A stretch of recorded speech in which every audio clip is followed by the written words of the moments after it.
High friends, welcome my back to YouTube চেনেলত আপোনালোকক সকলোকে স্বাগতম জনাইছোঁ। আজি মই এতিয়া আপোনাৰ ওচৰত সুন্দৰ চাটনিৰ ৰেচিপি লৈ আহিছোঁ। আপোনালোকে এয়া জলকীয়া লৈছোঁ 4টা।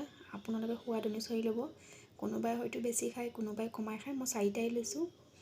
এয়া লৈছোঁ আদা সৰু সৰু দুডোখৰ, নহৰু কেইফুটামান, আৰু এই বগৰী কেইটামান, আৰু এয়া হৈছে মানিমুনি, আৰু মেইনটো হৈছে এইটো নিমখ। আহকচোন, এতিয়া মই এইখিনি মিক্সিতে গুড়ি কৰিম, হয়তো কিছুমানে পটাটো পিচিব পাৰে। এয়া মই গোটেইখিনি মিক্সি জাৰত দি দিলোঁ। এতিয়া মই মিক্সিত গুড়ি কৰিম।